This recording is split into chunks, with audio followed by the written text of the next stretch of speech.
we shall continue making sure that we can be able to learn about these roles of a SACCO.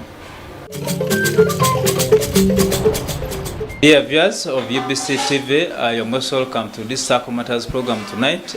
Tonight we at Upper Nakawa Fabrications Metal SACCO, from where we are going to learn about the roles of a SACCO manager, the roles of a SACCO chairperson, maybe to understand what exactly do they do that can build a SACCO or break a SACCO. And we are privileged to know that this SACCO has also been able to get seed capital from the presidential initiative and job creation, where people can be given seed capital to upscale their skills and be able to uplift their members out of poverty. So we very much privileged to be in Nakawa. With me, I have a team from the SACCO, and I want first of all to introduce yourself. Introduce yourself, talk to the viewers and introduce yourself. Abatuuliriza n'abatulaba mwenna, nsanyuse okubeera wano ku UBC. Amannya gange nze Andrew Young, nga nkola nga manager wa SACCO eya Upper Nakawa Metal Fabricators. Nsanyuse okubeera wano. Nsanyuse nnyo okubeerako ku UBC. Akawungezi ka leero, amanya gange nga nze James Katumba, chairperson wa Upper Nakawa Metal Fabricator. Mwebale kukola SACCO. Andrew, thank you for making or starting off a SACCO. You most welcome.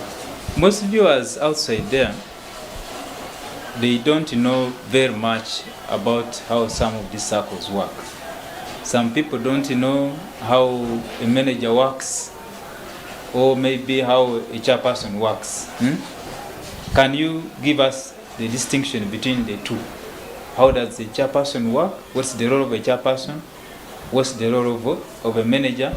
Then from there we'll be able to tell us how the SACCO has moved.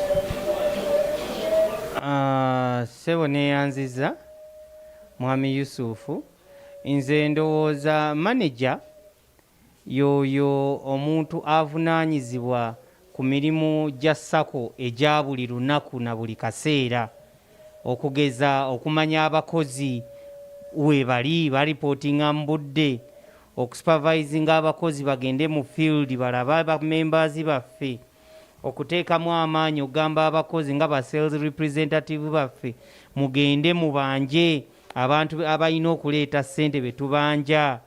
Omulimu omulala omukulu ennyo manager gw'alina okutunulira, alina okulaba nti bakama be abawa monthly financial report ekoze etya SACCO buli mwezi. So ebintu ebyo nga manager byebimu ku bye nina okutunulira okulaba nti bitambula bulungi oba bitambula bubi. Bweba bitambula bubi, lwaki bitambula bubi, era wawe tulina okutereeza. So ogwo byemyimu ku mirimu manager gyeba gimutunuulidde nnyo okulaba nti atambuza emirimu. Manager mukama we yaliwa. Manager ajja atya okubeera mu SACCO? Manager ajja atya okubeera mu SACCO? Etteeka eritufuga cooperative liragira nti SACCOs zonna zirina okubeera ne manager bwe tugoberera mu mateeka. So si bano abatandikawo SACCO nti kubanga nze natandikawo SACCO, mwate musobola okubeera kakiiko akafuzi nti abaye mwe ba chairperson, akakiiko ka bantu 7, 3, 5, bantu 9, bantu 11. Abo be bantu gye tuyinza okuyita board, management board etwala SACCO. N'ate SACCO yonna erina okubeera ne manager, nga manager ebintu byonna ebikwatagana n'abakozi n'entambuza y'ensimbi biri wansi wa manager oyo gwe baba bafunye owa SACCO. So there is a distinction between the manager and then the board. Enjawulo weeri nnyo y'amaanyi wakati wa board ne wakati wa chairman wa manager wa SACCO. Abakozi bonna abali mu SACCO bali wansi wa manager wa SACCO. Then manager wa SACCO alina ku reportinga byonna emirimu egikolebwa mu SACCO eri board, ng'ate board eyo ekulemberwa chairman waayo. Tell me the difference between, you are telling us the difference between the manager and then? I was saying there is a very big margin and a very big difference between a manager and a chairperson. A chairperson for the SACCO is that chairperson who chairs the board of the SACCO, whereas a manager is that person who has been granted to manage the day-to-day business of the SACCO, the daily business of the SACCO, supervises supervises all the staff in the SACCO, ensures that the board is given a report, monthly report, where need be after 2 weeks you submit in a financial report, or if the management is moving on well, you can even submit in every quarterly report. So this quarterly report helps us to identify where is our weaknesses and where is our strength. So who employs the manager in the SACCO? Who employs the managers in the SACCO? The board has an upper hand in employing the manager of a SACCO. One applies, puts in his application letter, one goes into an interview, one agrees on the terms and conditions that is there by the SACCO management, and then it's either said it's a business or business unusual. Yes.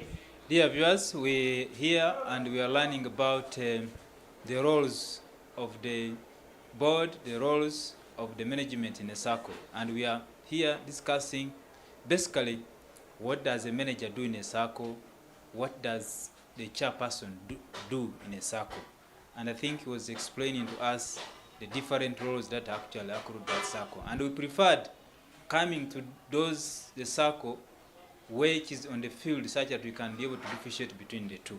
It's very important to hear from the horse's mouth. Chairman, njagala ombulire omugaso gwa chairperson gwegulwa mu SACCO. Era gojja otya okubeera chairman? Ebyo byombi okujja kwange mu SACCO, okujja kwange okuba ssentebe wa SACCO ojja otya? Ssentebe wa SACCO bamembers ba SACCO bonna ababeera registered nga bakakasiddwa nti bamemba abajjuvu batuula ne balonda omukulembeze agenda okukulira olukiiko olufuzi olutambuza SACCO eyo. Era bw'otuula ne bakulonda ne executive bo nga bwe mwawuliddeko manager bw'abamenye, ba executive bayinza okuba wakati w'omusanvu oba omwenda oba 10. Kati ba executive abo nga buli omu ayina department ye gy'aba alondeddwa okukulira. Katugeze tuyinza okubaamu ne loan department, tuyinza okubaamu ne supervisory, tuyinza okubaamu n'olukiiko olulala olulabirira. Kati obukiiko obwo bwonna ssentebe gw'obeera head gw'obuuzibwa ebibuuzo, era ssentebe gw'oyina okuba ne pulaani yonna gy'oleeta ekulaakulanya SACCO. Era SACCO eyo bw'ebanga etambula obukiiko obwo bwonna nga bukola emirimu gyabwo bulungi, kiba kitambula bulungi. Kakati njagala ombuulire mwe mujja mutya mu buyinza? Okujja kwaffe mu buyinza nga apanaka wa metal fabricator kiwanvuko mu katono, naye ffe tuli ba mukisa kubanga nga bw'oyiseyise kyemanyi ovudde wansi wa Nakawa waffe oyo nga bw'omulabye, tuyina departments nyingi. Tuli basajja bajjuwakaali abakola ebitanda, abakola enzijja, abakola amagalajja, abakola ebintu byonna ebikwatagana ne fabrication. Mu mwaka gwa 2017 emabegako mu 2013 2014 kyenjagala gw'okujja kuba kyamaani obwo bajja ne bakujja bujja ewuwo ne bagamba naawe bide kyamaani mitendera ki gye wayitamu? Njagala kumanya mitendera egyo oli gye wayitamu. Badde nkwaka background yako nti mu 2012 awo 11 twalina association, naye association yaffe eyo ya mu bigambo, tuyita association ya Panakawa metal association kakugamba yeyo bwetyo etali registered etali biki bwetyo naye mu 2017 twafuna omukisa omukulembeze w'eggwanga His Excellency Yoweri Kaguta Museveni ye yatwenoonyeza biseera ebyo yakola omulimu munene teyagukola ku Jjija kwokka yakola ku Entebbe Road n'agukola ku Bombo Road ye yennyini ng'avaamu n'alaba emirimu gyaffe egyo nga bwe wugiraba ku luguudo lwaffe olwotugitimba era kwe yayimirira n'abuuza abakola ebintu bino be baliwa njagala kwogerako nabo ky'omukisa omulungi naliwo ne mutuukako nanneebaza emirimu gye tukola n'awulira nga yandyagadde okutukwatako tukole omulimu omulungi oguvaayo obulungi okusingako kwogwo gwabadde gwalaba ku kkubo ng'ayita era yankubiriza ne nampa sekuritale we ne muwe namba yange okuva olwo ne tukwatagana ebitanda amadirisa main gate ebyo byonna nga bobiraba ku kkubo ebyo bobiraba ku Jinja Road Nakawa mu katawuni kati bwe yamala okutuuka ku stage basinga mukwataganye ne President's Office batubuuza oba tuli registered ne mbabuulira ekituufu bagamba twandyagadde mbeere registered tujja kukolagana n'abantu abatalina we basangibwa n'atukubiriza ebiseera ebyo mu President's Office omulongo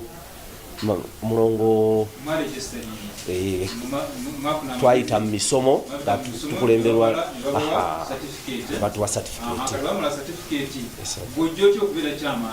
era amangu ddala nga tutandika registration eyo okulonda kwaliwo bayita abamembers abo abaaliwo ebiseera ebyo mu association eyo bonna nga bwe twabawaayo mu fayiro yaffe babayita ebiseera ebyo twali abantu 9 nga mu 7 bwe tutyo kati bwe twatuula ne bannonda n'olukiiko lwange olufuzi lwonna nga bwenkubuulidde nti kuliko supervisor kuliko wagundi abo olwo nga tetunagenda nnyo mu byalooni akalooni ako nga tetunakategeera nnyo kati bwe tumala okulondebwa ne tujja mu bukulembeze ne tufuna emisomo okuva era mu State House mpolampola bwe batyo bajja nga batusomesa awo twafunira omukisa omukulembeze w'eggwanga obuyambi bwe yatubuuza nga tonatuuka ku buyambi ngenda kusaba ogenda tutwala mu mitendera mpola engeri gye onjagala tonnannyonnyola bulungi njagala onnyonnyole omuntu ali wabweru awo ategeere nti omuntu okujja okufuuka chairman w'ekibiina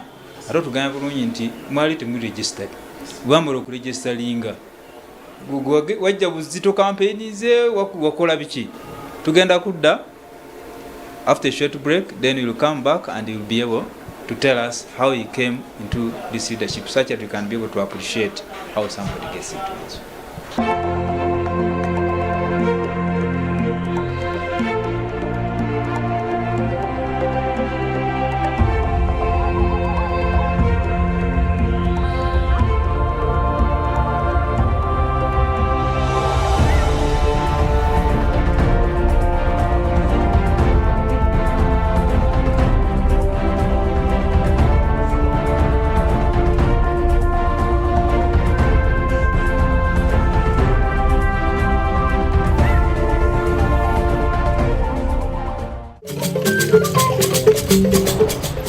Dear viewers, you're most welcome back to the program. I told you we are in Nakawa Upper Metal Fabrication, SACCO, from where we are talking about the roles of a SACCO manager, the roles of a SACCO chairperson, and we are learning to be able to appreciate how these people can grow a SACCO or make it fall.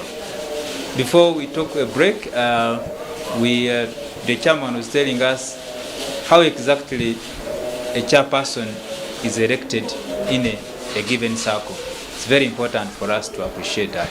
Chairman, tell us how were you elected? Watandika otya? Ogenda bugenzi n'ogwawo kiki kyagwawo? Sebo neyanziza omukisa okumbuuza ekibuuzo ekyo. Okulondebwa kwange nga chairman olina okusooka okuyita mu kakuŋŋunta.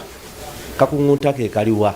Etteeka lya cooperative okubeera memba w'ekibiina oba memba wa SACCO oteekwa okuba registered.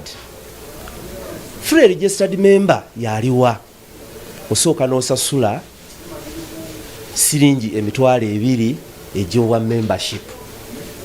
ezo zo tezikuddizibwa, ziba zigenze. Bw'omala okusasula membership fee ey'emitwalo 2 osasula akatabo siringi omutwalo gumu. Bw'omala okusasula akatabo ako osasula akatabo ako bw'obanga olina sente zo ng'ozireese okusevinga, sente ezo ziba bazirikodinga mu katabo ako. Era bw'oba ozze okugjayo era akatabo ako waliwo okakulaga mutuwandika. Esebo butere nga ntoolako mu katabo ako, gwe mugaso gw'akatabo ako. Okasasula omutwalo gumu. Teziri ku membership. Eza membership ezo ze ziddukanya emirimu gyonna. Kati emirimu katugeze tuba n'abaana ababeera mu ofiisi, abaana abo basasulwayo. Tugula stationary, tusasula amasanyalaze, tusasula amazzi. Kati sente ezo zitambulira mu kutukolera ku mirimu egyo. Ekyokusatu, osasula omugabo. Omugabo ogwo kisinziira ku SACCO, sente ze muba muteesezza bammemba. Muyinza okusalawo omugabo ogugula omutwalo ogumu, muyinza okusalawo emitwalo 2, muyinza okusalawo emitwalo 3. Akati ffe twateesa bammemba ne tukkaanya nti omuntu oteeka okugula omugabo.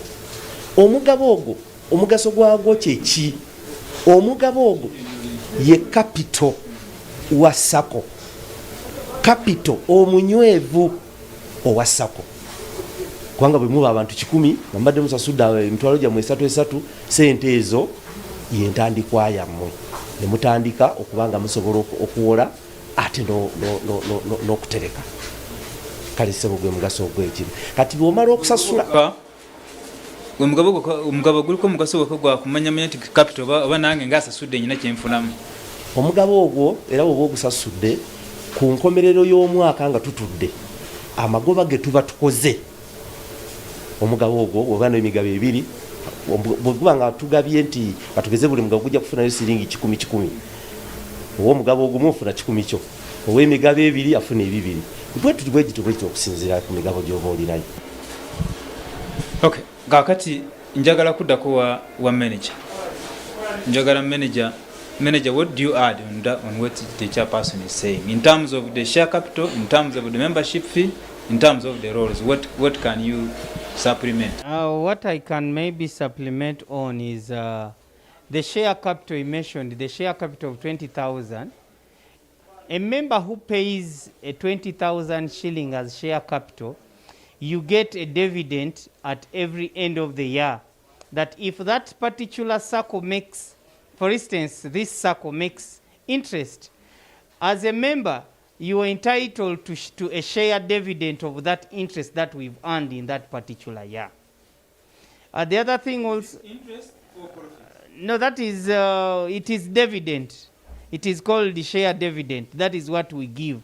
After getting all the incomes minus all the expenditures, what we remain with as our profit is what we share according to the number of shares you have in the society. If you have 1 share, you will definitely get 1 value of that share. Let's get that clear. If I have 2 shares, okay, I have 5 shares. Another one has 20. Can you be able to tell us this one of 20 gets how much and this one of 10 gets how much? For instance, if we've calculated and each member in this SACCO is going to receive 10,000 each, that means someone with 5 shares will only receive 50,000, whereas that one with the 10 shares will receive 100,000. So the higher the number of shares, the higher the interest that you get at the end of the financial year. Thank you. Now, you also, I think you need to also to explain to us, because some people, when they think if I paid my membership and I don't go to the SACCO and I don't find anything good there and I want to come out, do I need to pick that money or not? Normally what we do in when you pay, if you pay a full membership, that is membership, of 20,000, a share of 20,000, a passbook of 10,000, you are not, this money is not refundable. The only thing you need to do is to transfer your shares to someone, but you cannot come and say, let me withdraw my shares. That one is not accepted. What you only need to do is to transfer those shares. What do I mean by transferring? If I want to leave, for instance, because it is voluntary to leave, neither it is voluntary to enter. If you want to shift, maybe you are going back to Isingiro. You want to leave Kampala. So you get a friend of yours, seduce him to join. Then when he is coming, you tell him that you have a share of 20,000. Then instead of that person paying us that 20,000, he will give it to you. So we don't say that you will withdraw these shares. No, you can only transfer the shares. In short, the shares are not withdrawable, yes, but they can be transferred to another person to be able to be using, and he can be gaining the dividends, or that money that accrues at the end of the year, if the SACCO has made profits, that you can be getting into that. We are going to take a very short break. From that short break, we will come back and be able to tell us what prompted you guys to actually make sure that now you can form this SACCO properly, and then forming this SACCO, now what gains, what benefits have you come as a result of having being in this SACCO, and what challenges perhaps have you facing in making sure that you manage this SACCO. We are taking a short break, then from there, please take a look at that video that is telling you about investment. It is telling you to plan on how to live in an old age. Old age and retirement. If you have been through formal employment, earned, saved and invested money, and it's time to let it work for you and your dependents. In short, you have retired from work. As you planned for all this investment, we hope you have equally made your will to protect the investment so that people who are meant to depend on them do benefit. A will is a legal document by which a person expresses their wishes as to how their property is to be distributed at death, and names one or more persons, the executor, to manage the estate until its final distribution. What is retirement? Retirement is the stage where a person stops working completely. Today, in Uganda, many people do not stop working completely because they do not plan early enough for their retirement. This forces them to continue working even after the normal retirement age. For formal employment, the minimum age of retirement in Uganda is 55 years. There are, however, times when people leave their formal employment before they clock 55 for different reasons. This can be either voluntary or involuntary. Many people plan to retire at the age when they are eligible for private or public pension benefits. A pension is a regular payment made during a person's retirement from an investment fund to which that person nor their employer has contributed.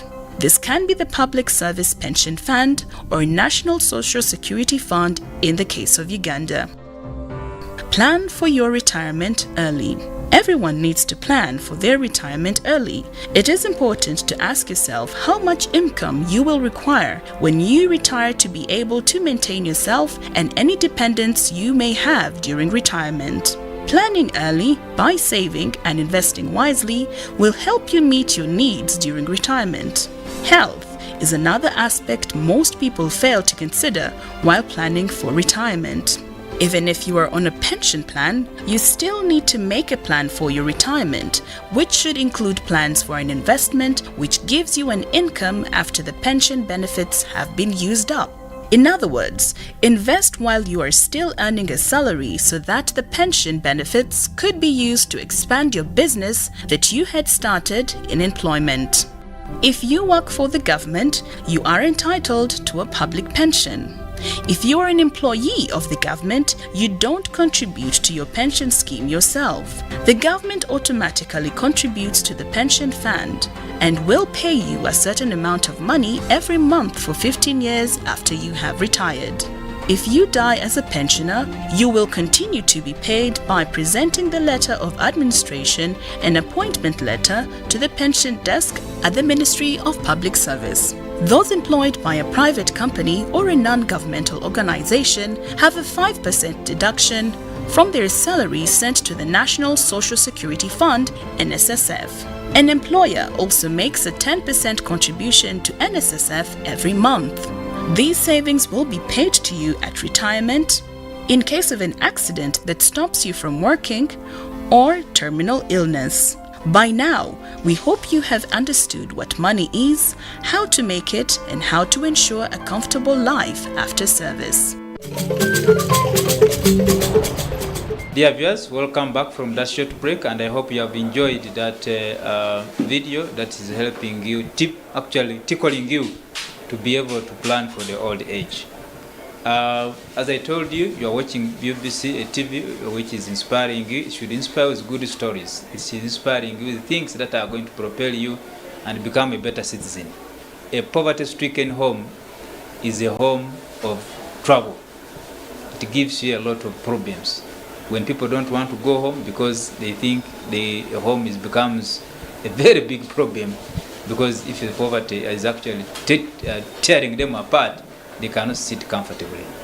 We are at Nakawa Upper Metal Fabrication SACCO, from where we are learning about the roles of a SACCO manager, the roles of a SACCO member, to be able to, for us to learn and know how to manage a SACCO and know how to manage any group that you need to manage.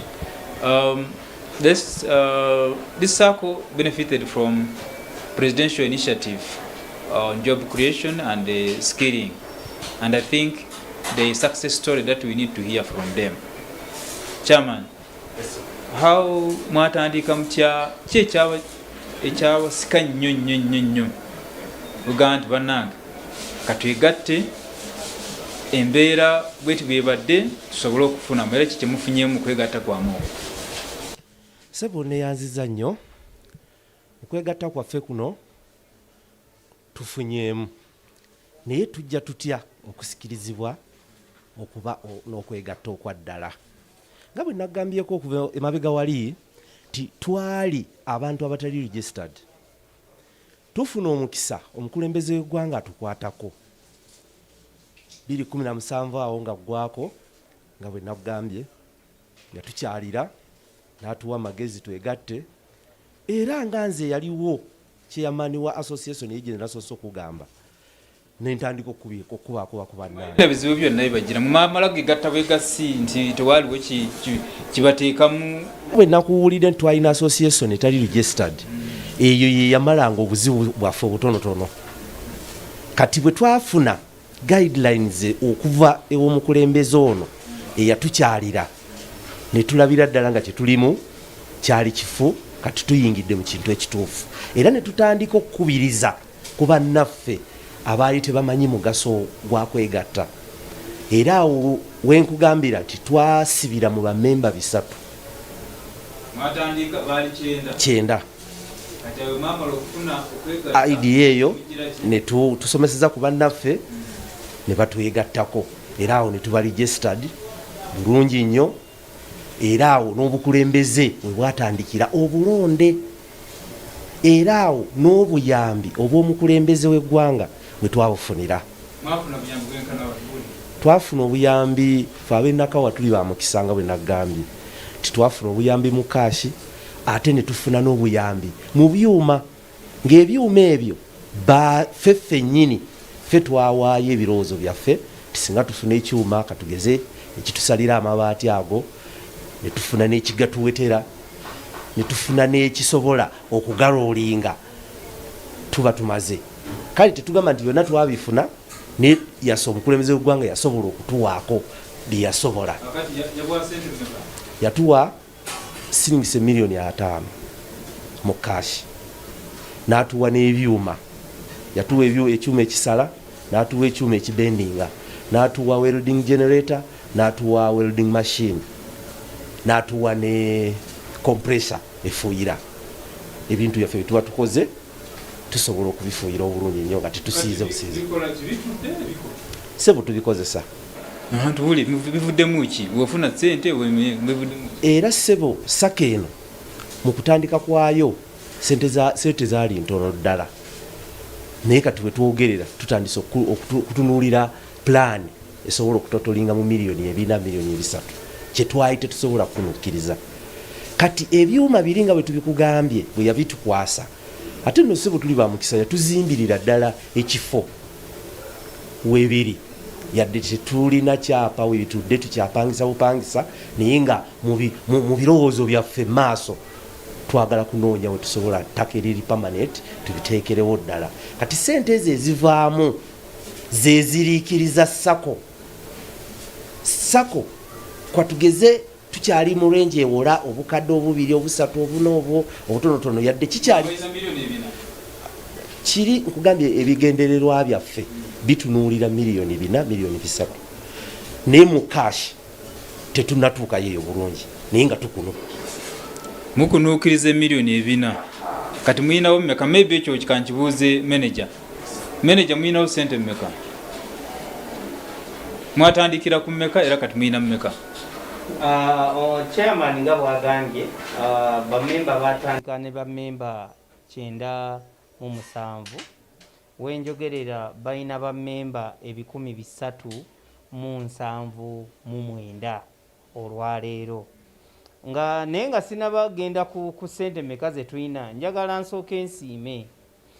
nsooka ensiime omukulembeze w'eggwanga President Yoweri Kaguta Museveni olw'okulabira ewala, kubanga President ekigendererwa kye yali ayagala bannayuganda naddala nga bano ababazi bana abookya ebyuma bave mu primitive way of production to a modern way of production. Yensonga lwaki yagamba the only way of getting away from a primitive way to a modern way of production is kambawo ebyuma. Kitegeeza nti abadde akozesa ennyondo okugoomya ekintu agenda kozesa kyuma kunyiga bunyizi digito ekyuma ne kigoomamu.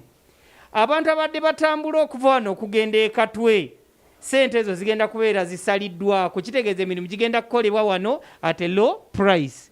Ekyokubiri emirimu production ejja kuba yeeyongedde. So ekyo kyobola ngambye njagala kwebaza President nti n'ebyuma bino bwe yabibawa yabagamba nti ebyuma bino tubibawadde naye SACCO makyazi tugiwadde miliyoni 5 tezijja zimala SACCO okuyimirira okuba muli bangi, wabula twagala proceeds eziva mu byuma zijje ziriikirize SACCO musobole okuwola abantu looni ku magoba amatonotono. So President Museveni nze nyongera okumwebaza President Museveni, Yoweri Kaguta Museveni, mukyala Nakyobe Luse, mukyala Shiba, mukyala Katabarwa Redempta, Mr. Semuju, Dr. Kisanja, Dr. Major Emmanuel Rutemba, kubanga abantu bano ne President ebintu bentasobola bikola yekka naye abikola ne ttiimu y'abakugu abo abasobodde omuyamba okulaba nti emirimu gino gisobodde ogenda mu maaso. Ate nnyongera okusaba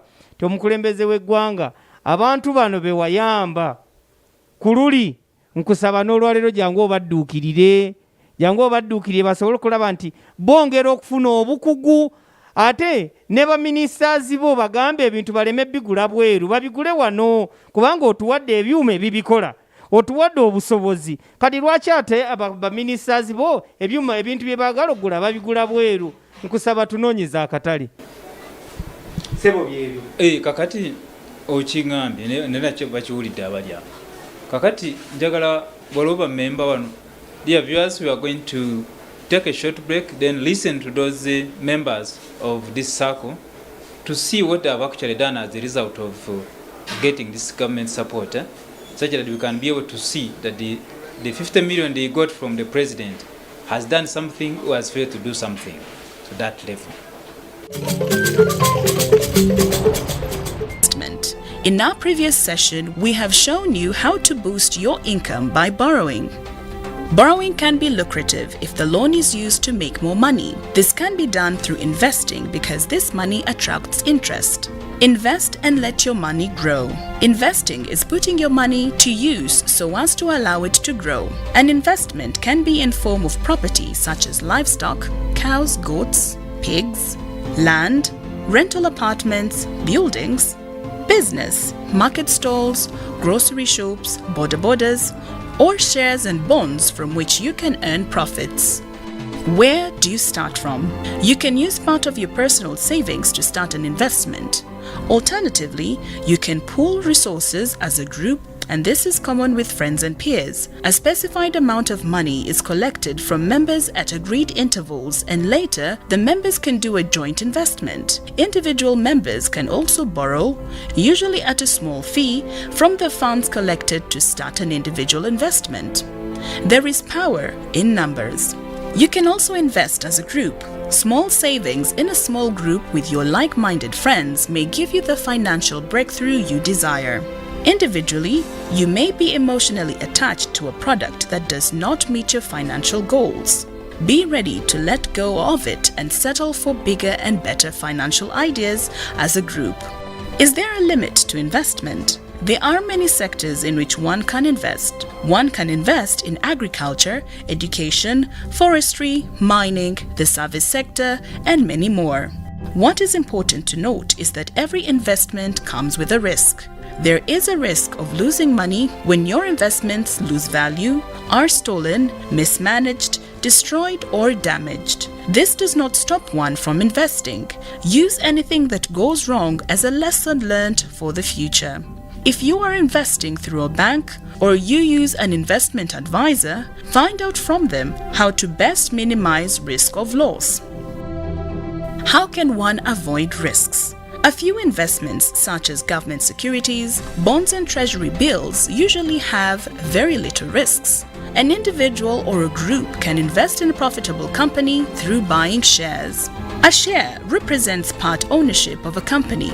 If you have shares in a company, you can earn some money from the profits the company makes. The price of a share depends both on the performance of the company concerned and on the general economic situation. Alternatively, one can opt for government securities like treasury bills and bonds.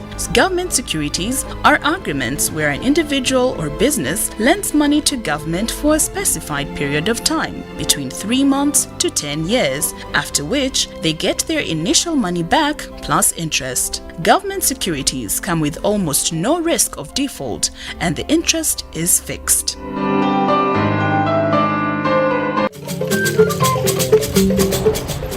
Dear viewers, you are still watching UBC TV Inspiring Uganda, and we want to inspire you with the stories that are coming from the SACCO or the SACCO members.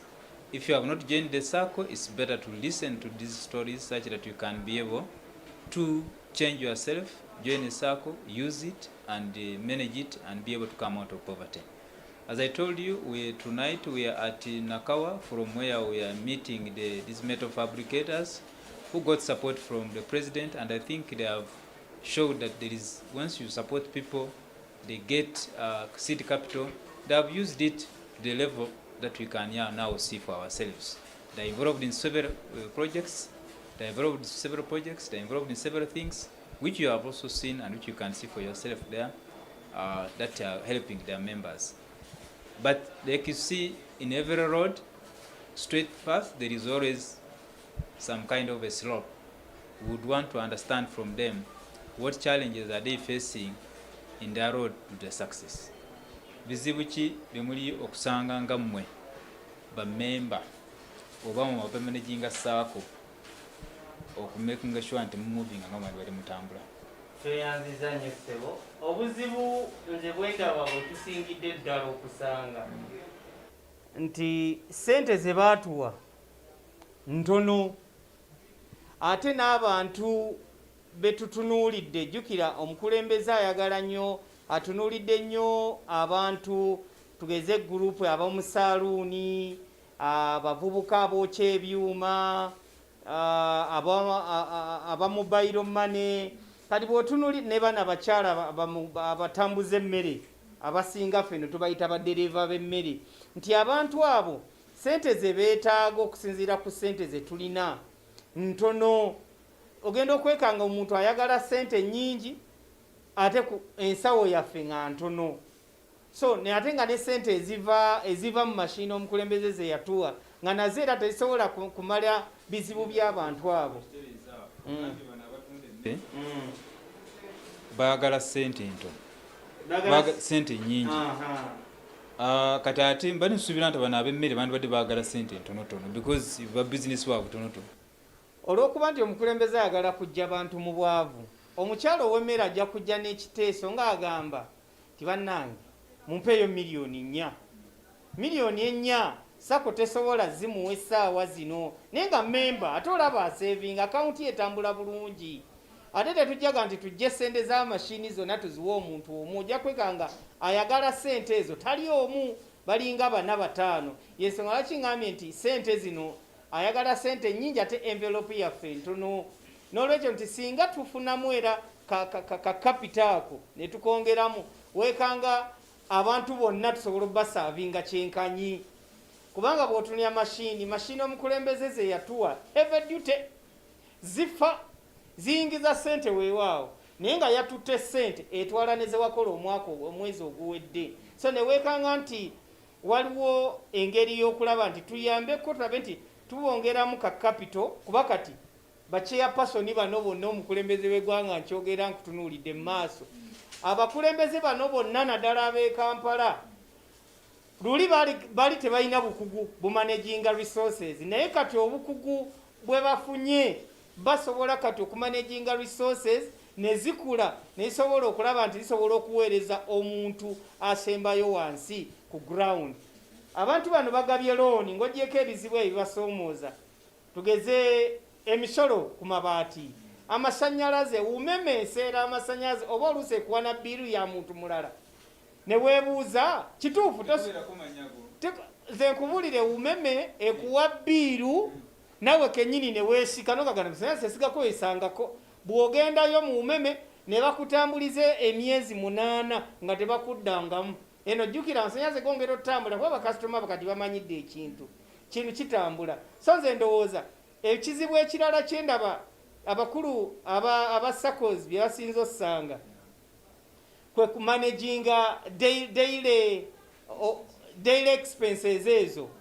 Daily expenses ezo ojja kwekanga kati omukozi njagala tugeze ku manager wa diguri sijja muwa mitwalo 2 nina kumuwa mitwalo 8 okwambuka newekanga nti omwezi bwe mba nkwata mitwalo 8 omwaka nkutte mmeka yezo sente mashini ne SACCO eziyingiza.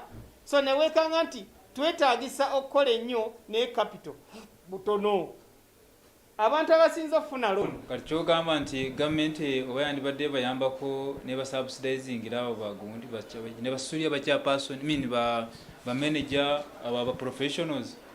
Tetwandyagadde ate mutusubsidizing leti ate mubatusasulire wabula ffe mutusindike tuwake mwatuwa sente ze bayita stimulus fund ne muzisindika mu UDB ne tugenda mu UDB ze ne chairman wange ono ne batusindika nti ezo sente twazisindise mu post office ngende post office ezibawe mu post bank ne tugenda mu post bank ne batutambuza ne tugamba kati awo omukulembeze singa yazituwa direct n'ataziyisa mu bana abantu basinga sente ezo zi stimulus fund kwatukoseddwa nnyo covid atukosezza nnyo ng'ekizibu ekirala. So sente ezo singa zivaayo mu post bank ne zijja ne ziyingira wano naye batusaba amagoba naye nga matono ng'omukulembeze bw'otugamba amagoba gabeere maki matono tusobola naye abakulu sente ze nkimanyi omukulembeze sente ozita ne zigenda wansi eyo naye muganda ensente okuvayo eyo wansi eyo kizibu neyanziza nnyo ssebo. Chairman kikyoyagala kikyolaba biki bino ebizibu tubyanganze tutya sebo ebizibu bino byonna okubyenganga nga tumaliriza soka kwebaza omukulembeze w'eggwanga yatukola bulungi era nga maneja wange bw'ayogedde ng'amazima we yatuweera sente ezo obutamanya bwali bungi era bannaffe abamu baafuna endowooza ate nga musajja akatonda we yali azituwa yatukuutira obwavu bwe buba buluma tebuluma wa movement yekka, buluma owa DP, buluma owa FDC, buluma n'abalala. N'olwekyo ebyo tubijje mu ki mukulaakulana. Ayagala kimu kulaba nga abantu be tukola era abantu be nga tuli bulungi. Naye abantu bafe abamu ekintu ekyo kikyabatawaanya. Naye neebaza omukulembeze w'eggwanga musajja mulungi alaba. Amazima gali nti kakati obukugu bwe tufunye kubanga SACCOs zonna tezifaanana, tezikola bulungi. Kati osuubira nti bino byonna bye mufunye bivudde mu bukulembeze bwa mu bulungi oba muvuddemu obukulembeze obulungi? Kakati era nze weensabira ti kululi twali tetumanyi, kakati tutegeera tusobola okumanaginga SACCOs zaffe. Yayogeranga nagamba nti banka yammwe ya ku kyalo kaffe nga tulowooza ng'ekirooto nga tetumanyi nti omuntu osobola okutereka enkumi zo 2 enkya ne zifuuka ez'ensonga.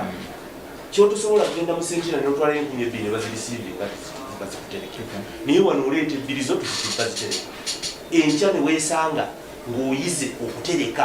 Waba otereka 2 enkya ne zikukolera ekirungi, omuntu amanya nti olaba luli natereka 2 naddala mu muyaga guno ogubaddewo ekirwadde abantu bayize okutereka, abantu bayize era bategedde nti okutereka kirungi. Kakati tuli ku level nnungi.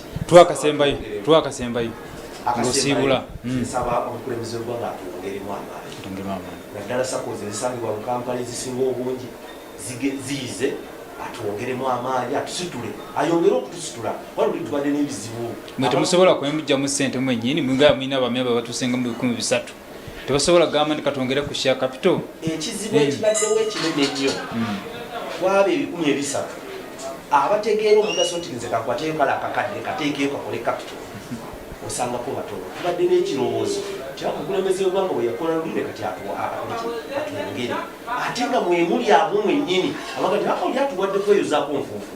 Ekyo kino ekirwadde kizingamiza SACCOs nyingi ejaziwunya zonna bwayise kaleero wabona omukulembeze yatuwa nti babadde kasiimo bali akasiimo. Ekyo kitukosezza naye okuba twafuna management ya mama deputa n'atusindikira abasomesa abalungi, twafuna ekyenjawulo era kati tumanyi ekyokukola. Nolwekyo nsabira atwongeremu. Chairman, you mean the manager, you give us the last word. Akagambo kange akasembayo njagala sooka kwebaza omukulembeze w'eggwanga.